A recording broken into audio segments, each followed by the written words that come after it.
Hoggansi gandatti gale kun dhugaatti isaan hoggansa gootota.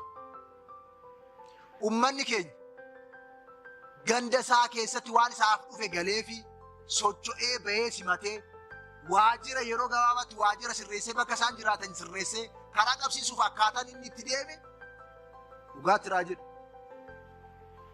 Kun garuu tajaajila guutuu gandicha keessatti mirkaneessuudhaan inisheetivoota barbaadaman gandicha keessatti raawwachiisuudhaan misoomni akka si'oomu gochuudhaan gandi sun akka waa hundaan of danda'u taasisuudhaan hojii qabatamaatti jijjiiramuu qaba. Hiyyummaa kanaan dura ture itti fufsiisuun nutti ulfaachuu danda'a. Mootummaan waggoottan darban imaammatoota tarsiimolee sirna darbeerraa dhufan sirreessee karaa faayidaa uummata keenyaa mirkaneessuun bocee hojiitti hiikaa jira. Tarsiimolee kun bu'aa akka fidan, jijjiirama fiduu akka danda'an, misooma mirkaneessuu akka danda'an qabatamaatti argamaa jira. Garuu immoo wantoonni gurguddoon 5 xiyyeeffannoo olaanaa barbaada. Tokkoffaa fi inni duraa qusannaadha. Qusannaa gosa lamatu jira. Qusannaan namni dhuunfaadhaan gaggeessu jira. Lammaffaan qusannaan mootummaan karaa galii funaanuutiin gaggeessu jira. Qusannaan namni dhuunfaan gaggeessu investimentiitti ce'uu qaba.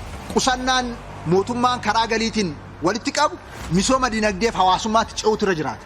Amma nuyi dhimmoota kana lamaan irratti rakkoo guddaadha kan nuyi qabnu. Namni dhuunfaa oomishee waggaa tokko waan nyaatu argachuun jijjiirama miti. Namni tokko waggaa tokko hojjetee isa hojjeterraa qusachuun dhaan ala qabeenyi uumamu hin jiraatu. Halkanii guyyaa hojjetee yoo qusateen ala hiyyummaan injifanna. Maaliif?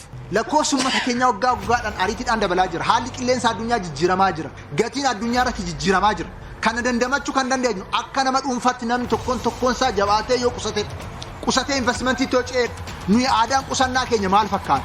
Sirriitti ilaalamuu qaba. Kanaaf mootummaan keenya seera jijjiiree kanaan dura sirna darbeen qonnaan bulaan investimentiitti ce'uu hin danda'u. Mootummaan keenya qonnaan bulaadhaaf lafa investimentii liizii irraa bilisa kan dhiyeessu deeggarsa adda addaa godha. Maaliif? Namni akka investimentiitti ce'uuf dargaggeessi keenya waldaaleen qabnu hundumtuu karaa investimentiitti akka ce'an akkuma gabaasa irratti sila dhiyaate parsantiin 70 ol ammas investimentii naannoo keenyaa kan bara kana mirkaneessine kan qonnaan bulaaf kan dargaggootaati. Kun baay'inaan cimuutu irra jiraata. So oomishni qonnaa irratti gaggeessuun jijjiiramni qonnaa irratti fidaa jiru namni yoo qusatee qusannaan isaa investimentiitti ce'ee qofa hiyyummaa kan injifachuu dandeenyu. Yookaan hiyyummaadhuma kanaan dura ture itti fufsiisuun nutti ulfaachuu danda'a. Hiyyummaa kanaan dura ture itti fufsiisuun nutti ulfaachuu danda'a. Mootummaan naannoo keenyaa tarsiimoo ifa ta'e kaa'ee jira. Waan 3 magaaloomsuu qabnaa kan jedhu. Tokkoffaa nama magaaloomsuu qabnaa. Lammaffaa lafti magaaloomuutu irra jiraata. Sadaffaa mootummaan magaaloomuu qabaadha. Nama magaaloomsuu jechuun amma waliigalatti Oromiyaan keessa namni magaalaa jiraatu parsantii 22. Nama parsantii 22-23 ta'u magaalaa keessa jiraatu keessaa dhibbantaan 40 qonnaan jiraata. Dhibbantaa 40 oltu qonnaan jiraata. Dhibbantaa 50 wayiidha daldalaan hojii mootummaatiin waan adda addaatiin kan jiraatu.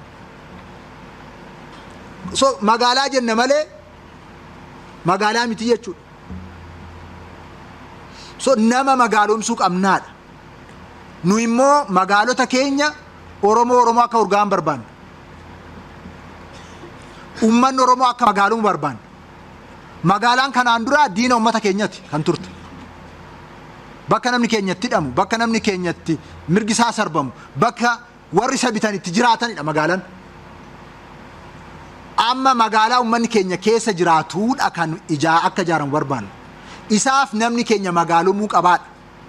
Namni keenya magaaloomuu jechuun immoo maal jechuudha? Namni keenya ogummaa akka qabaatu gochuu. Namni keenya akka magaaloomu gochuu maal jechuudha? Interpreneurship akka ta'u gochuu. Biizinasa keessa akka galu gochuu. Investimentii keessa akka galu gochuu. Isa kanaaf akka sila kaasee akka qusatu akka liqeeffatu gochuu barbaachisaa jechaadha. Kanaaf magaalaa namni keenya keessatti magaaloomne hin barbaannu jechaadha. Kanaaf nama magaaloomsuu qabnaa kan jenneef. Ookaan namni biraa dhufee kan itti magaaloomuu miti kan barbaannu jechuudha. Namni biraa dhufuu danda'a. Garuu piraayimarlii mootummaa naannoo Oromiyaa kan magaaloomsuu kan barbaadu uummata keenya. Kanaaf uummata keenya magaaloomsuu nurra jiraatadha. dhaloonni dhufu dhaloota daldala beeku, biizinasii beeku, qaawwa gabaa jiru kan hiiku, kan kalaqu akka ta'uuf kutaa tokkoffaa irraa kaasnee sirna barnootaa keenya keessa galchinee jira entrepreneurship yookaan dhaweessummaa. So gabaa keessatti rakkoon jiru qaawwi jiru carraadha malee rakkoo ta'uu irra hin jiraatu. Amma garuu nuuf rakkoo carraawwan jiru fudhannee itti fayyadamuu irratti rakkan. Maaliif? Maayindi seetiin keenya akkaataan sammuun keenya dubbichatti ilaalu rakkoo qaba. Kana jijjiiruudhaaf daa'imman irratti hojjechaa jira. Lammataa immoo leenjiiwwan babal'aa gaggeessaa jira sadarkaa hundatti. So hawaasa interpreneurial ta'e kan kalaqu ariitiidhaan hawaasa deemu uumuun nurra jiraata. Otuu qabeenya kana hunda qabnu qabeenyichi dilbiin kun kara qabeenya ittiin jiraannutti jijjiiramu kan dadhabeef dhaweessummaa irratti rakkoo guddaa akka hawaasatti qabnurraa kan maddeedha. Kan afaan wal qabatee kan laallamuu qabu ogummaadha. Ogummaan iddoo hundatti fooyya'uu qabu. Mana hojii mootummaa keessatti ogummaan fooyya'uutu jiraata. Qonni keenya akkaataa amma deemu kanatti deema taanaan irguu ga'uu hin danda'u. Qonnaan bulaan keenya ogummaa isaa ammayyeessuu qaba, fooyyessuu qaba. Haga ogummaan qonnaan bulaa fooyya'e oomishti qonnaa kan fooyya'u. Qulqullinaanis ariitiidhaanis oomishuu kan dandeenyu. Ogummaa amma qabaanne industiriin babal'achuu kan danda'u. Ogummaa tajaajilaa amma qabaanne seektara tajaajilaa turizimii babal'achuu kan danda'u, hoteelii babal'achuu kan danda'u. Ogummaa daldala irratti barbaachisu haga qabaanne daldalli babal'achuu kan danda'u. So haga ogummaa guddifne biyyi guddachuu kan danda'u, naannoon keenya guddachuu kan danda'u.